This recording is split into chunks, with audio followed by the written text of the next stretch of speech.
Do you have a lot of things on your list that you want to accomplish, you want to get done, or maybe you need to get done, and it's just so hard to find the time and the energy to actually get it done? Well, I'm going to share with you a technique that I have found that works really well. It's very successful. I'm going to share it with you today to help you actually get things done.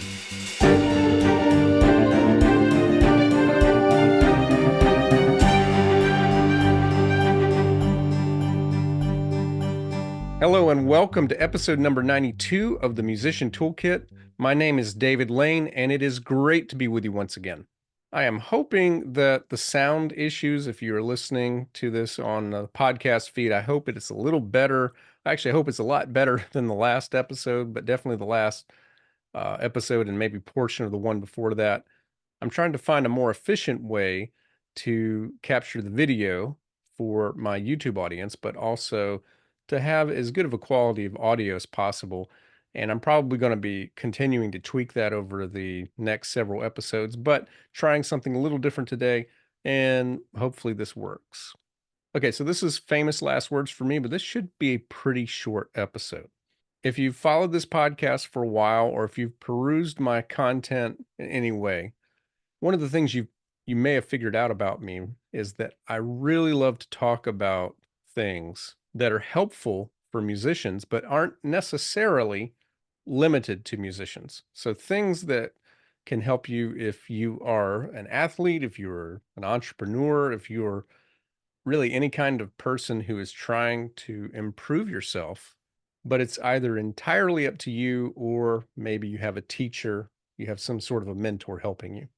And it's been a little while since I've done those. I've enjoyed being very specific about like the four core performance skills and some other episodes that we've had recently. This has been a lot of fun. But I have enjoyed a very productive 2024 getting things done. And it seems like every year I have struggled with feeling any sort of satisfaction with this. I always feel like I wish I could get more done. I wish I could actually find something that works. Well, I have found something that works, and I want to talk about it today, and it's called batching. And the way that it's relevant to musicians is it can help you with your practice goals, getting organized there. It can help you to accomplish things if you are a composer. And no matter what type of musician you are, it can really help you with just your goals, your overall goals, whether those be goals for something music related or whether it's a goal for marketing, for social media. We're going to talk about the several ways that you can apply it. But first of all, let's talk about what batching is.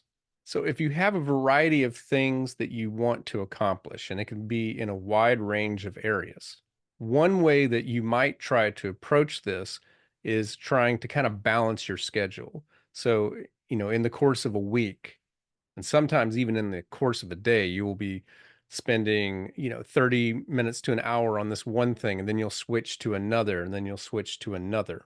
Like three of the things that I try to do each week is I try to work on my next YouTube video. I try to work on future podcast episodes. And I also try to do either composing, arranging, or recording.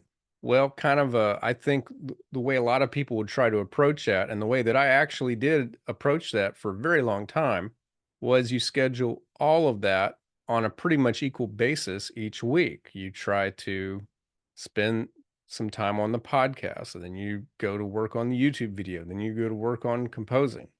And the way you typically feel afterwards is that you didn't really get as much done on any of them as you would like, and you feel kind of exhausted as far as your energy. And there's some reasons for that. So what batching is that you pick one thing, sometimes one part of one thing, to intensely focus on while you give everything else the minimal amount of attention that it needs. And then after a while, you take that thing that you were intensely focusing on and you put it into the pile where you're giving it minimal amount of attention, just the bare minimum, while you intensely focus on something else. What you're batching on, it could be something that you spend just a day on, but typically it's something you're going to spend as like the focus of a week or maybe multiple weeks. I don't know that I would recommend that you spend more than a full month. but certainly depending on the complexity of the project, you could do that. But if you've not done batching before, I would recommend that you plan it as a weekly thing, at most 2 weeks at a time. So when I go back to this other way, this idea of maybe you do an hour of project 1 and then you go to project 2 for an hour and then you go to project 3 for an hour. Why doesn't this work?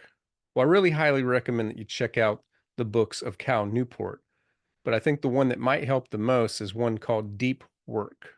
That's deep work.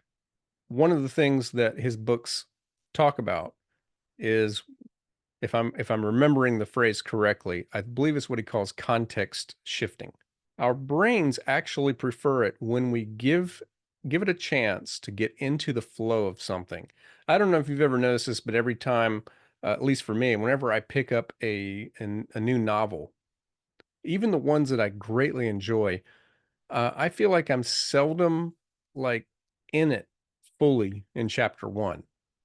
I feel like I'm trying to learn some names. I'm trying to learn the scenario. And, eventually, if it's a good novel, seamlessly, I'm into it, but it takes a little while. And I also find that I don't enjoy books so well if I really just pick it up for 5 minutes here and there, but it really helps if I kind of commit a time to read it, stay with it, and to get into it. Well, if you start working on something and you're trying to warm up into it, and just as you're getting into it, you switch to something else, or you get distracted in some way, that is robbing you of the potential to get the most out of that single task. And then you're repeating it again with the next task you're switching to and not giving yourself enough time. So really anything that you're working on, you want to give you want to find the amount of time that it takes for you to get into it and ride that for a while and ride that wave of efficiency. I was glancing at my notes for this episode. One of the things that I did not write down, but we should talk about, for batching to be successful, you need to have all of your notifications on do not disturb. I mean, generally speaking, if you're going to be productive, you need to make sure email notifications are not going to your phone. Nothing from social media should be going to your phone. These are things, make times, however many times you need throughout the day to go check it. It's like you go seek it out. It should not be coming to you. Now, maybe make exceptions for that for your family, your very close friends, but for the most part, you want to turn that stuff off. You don't want any game app notifications, nothing like that. Because as soon as your phone makes a chirping sound and your brain goes to it, you go find your phone in your hands and you look at it and your attention is gone. So I just want to go ahead and say that when I talk about batching, one of the things you have to remember is that for it to work, you have to have a single-minded and intense focus. And you may have to work up for this. Um, it's hard in 2024 for most people to concentrate for very long, and I'm no exception to that. But like any other thing that you practice, you can work on your concentration and your attention span. And you do that by making yourself do it for right where it feels like an uncomfortable amount of time, and then get used to that and then add some time to that. So you may have to take a month or two to build this skill up before you can really make use of it. Okay, so I'm going to share some ways that I've done this in my life first in kind of a big way. And that is with trying to get ahead, trying to accomplish, YouTube. I like to try to get about 3 videos a month. Podcast at this point in time, I'm trying to get 1 episode a week. I don't have a regular composing quota, but I do get projects as a composer and an arranger, but also as someone with a home studio, I have to record some tracks for people and other projects every now and then that are related to just having, composing, arranging, recording software. Likewise, there are other things that I'm trying to get done, such as maintaining my website, social media posts, and all of these greatly benefit from batching. So there was a time earlier this year where I took an entire month to try to get basically 2 months ahead as a podcaster. You can say that I'm going to work on podcasting and I'm going to work on 1 episode at a time. But what really helps is if you can work on multiple episodes, but the same type of thing. So I would find it helpful to take a day or two to just outline 8 episodes, and I would just spend hours and I might get 2, 3, or 4 episodes in one sitting. So, just take 2 or 3 days and do that. And then I would take probably a week and I would sit down with my outlines and just record. I'd make my mistakes, no editing, just record all the episodes, save the files, and then I've got 8 rough draft episodes recorded. Then I would take hopefully one week, maybe a little bit more than a week, to edit all of those episodes. Incidentally, editing is the longest part, so probably it did take more than one week. Then I would take time and come up with the thumbnail, the artwork for each episode, and kind of pick some promotional clips that I wanted to edit. That might take a couple of days, and then I might take 2 or 3 days to edit those promo clips. And then everything is ready to post. So I could take that one step further and actually go and pre-schedule everything. I decided not to do that, but it is the next steps you can take. Now, if I can do this in a month with 8 episodes, and I'm trying to put out 4 episodes a month, that means that has benefited me the opportunity to get 4 episodes ahead, which means I can, for at least a season, do 1/4 of the amount of work on my podcast that I otherwise would have done. It can really go to the back burner.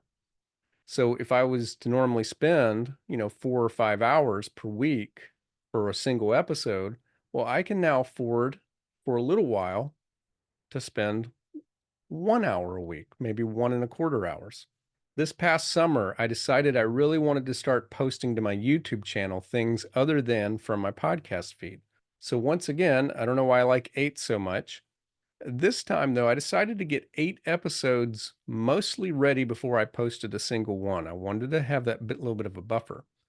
And very similar to the podcast thing, except the very first thing I did, this is just based on the advice that I've heard from multiple people. I started with a title and thumbnail. Now, I didn't quite go as much detail as I wanted to. I didn't actually design the thumbnail, but I gave myself a very detailed description of what it should look like. And then later on, I went back and actually spent, I think, 2 days designing the thumbnails for these 8 videos. But I got the titles done in, yeah, it was 1 or 2 days. And then I wrote out the scripts for each video. And then I went through those scripts, and that was probably close to a week to do that. And then I took a portion of 2 days, went through those scripts, and made a list of every type of video shot I need to record or some other B-roll element, like some photo I need to take or some stock footage I need to seek. And so I have a list of that. And I would even color code it by shot. Like, does it use an overhead camera? Or does it use this webcam that I'm using? But then I took maybe 3 or 4 days and recorded everything, every single thing I needed for these videos. And then I take, again, this, probably a couple of weeks to edit these videos.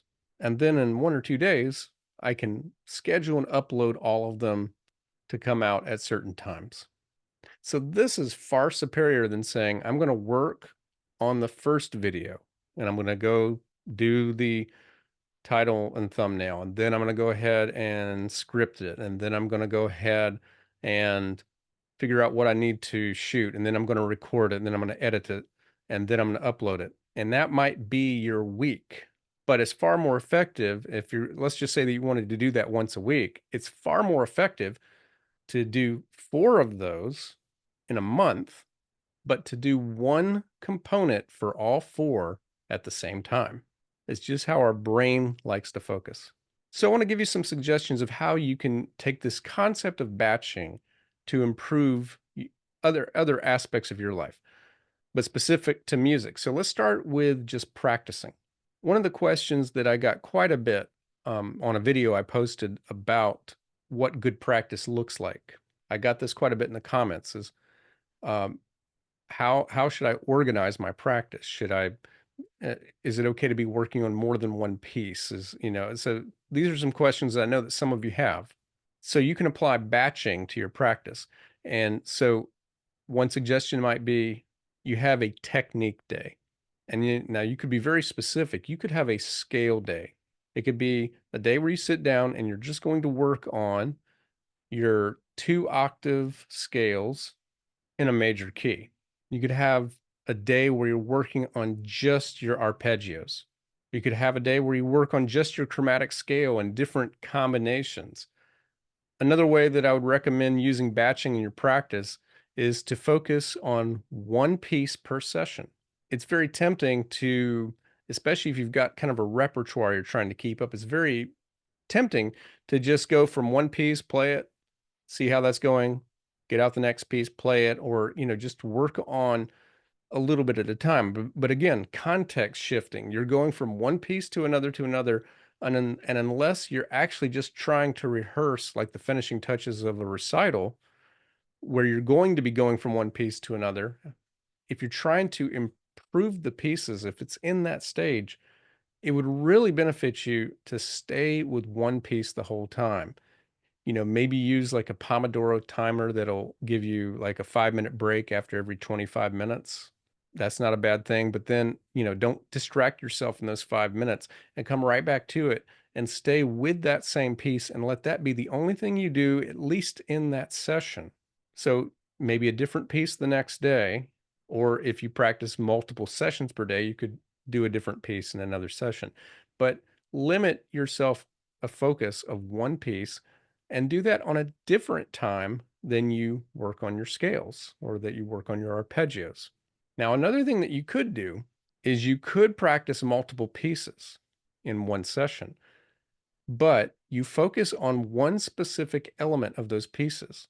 So it might be that you're working on your dynamics for all of those pieces. You're going to just practice the dynamics. It might be that you're just working on the rhythm. It could be that you're just working on the articulation. Pick a specific element of your music.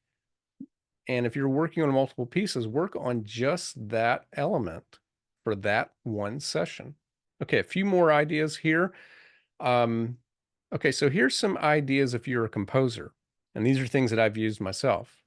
Here's a way to take maybe a couple of months and get a lot of things done on either a very big project or several little projects. So the first thing, and if you want to think about this like this is your first week, focus on just ideas and sketches. So just the things that you're writing down, not the complete score, but maybe the melodic, the harmonic ideas, and maybe any textual instructions that you have about what you're trying to do with a piece or multiple pieces. Okay, then next, maybe you're thinking about, we're going to batch just the orchestration, or maybe that comes after something else, and that is notation input. So into your notation program, you're actually just typing out the notes. And maybe you say, I'm not going to worry about dynamics, articulation, or anything else other than just want to get the notes on there, and not going to spend a lot of time correcting mistakes. Is just get the notes onto the page for as many things as you can in maybe a week. Okay, then maybe your next segment, your next several sessions is now it's just editing. You're just going through everything you did, making sure everything looks good, the spacing looks good. Now you start going through and let's just get all of the dynamics, and then let's go through and let's get all of the articulation. But you think, well, we're going to do one thing at a time as you go through all of these various scores you've been working on. And then if this is something that you're going to record, like with virtual instruments or in your own home studio, how about taking a day, 2 or 3, just to set up either templates that you'll use later on as well, but just sessions. Set up your sessions for all the tracks you're going to need. Make sure they're labeled, make sure they're color coded, however you want to do that, that you've found the instruments you want. You've got your starting mixing levels where you want it, and everything is just now ready to go. So now you take a set of batching days as a recording session, and that's just where you record, and you don't fix anything. You get good, clean takes, and you don't try to add any effects, no reverb, nothing like that to it. Just do the recording of everything until it's done. Then you take the number of days that you need and you focus on editing those recordings. And that's really it. So maybe a few other things that you can also do that you could apply this to. So if you're a professional musician, you might want to consider batching your efforts by kind of type. So let's have a week where your main focus is business support. So working on your website, working on, your business plan, your marketing plan, just kind of what is it that you think that you can do to improve yourself as a business, as a professional musician. And then the next week, let that be a creative week. So if your main occupation as a musician is a performer, that's where you really work on your practicing and you kind of ignore some of those other things. And then maybe you could have a week where you make a lot of things, a lot of posts for social media, and you pre-schedule all of them. So again, these are just some suggestions, but this is something that will really work. I'm certain of it if you'll try it. Batch your projects into the smallest parts that you can stay focused on one type of thing. Now, how long should you do it? I really think, honestly, 2 to 4 hours is really good. I can't do more than 4. That's just me. That's my limits. And I have to have some breaks in there, but 2 hours has worked really well for a lot of things as well. It takes me about an hour to get into things. So I'm robbing myself of an hour of efficiency if I don't give myself really that 2 hours. So if you've heard this and you thought about it, what are some other things that you could batch? Feel free to let me know with your own voice by going to speakpipe.com/musician toolkit or send me an email. There's a contact form on the homepage of my website at davidlanemusic.com. Feel free to check it out. All right, so that's going to wrap up today. If you're watching on YouTube, please click the like button, subscribe if you haven't already. If you're listening on a podcast or wherever you're listening to it, nothing helps us more than sharing this episode with someone else. So whether it's in a text message, email, or on your social media feed, that is greatly appreciated. So again, that's going to wrap up episode number 92. Thank you so much for listening, and I'll be back with you again next week.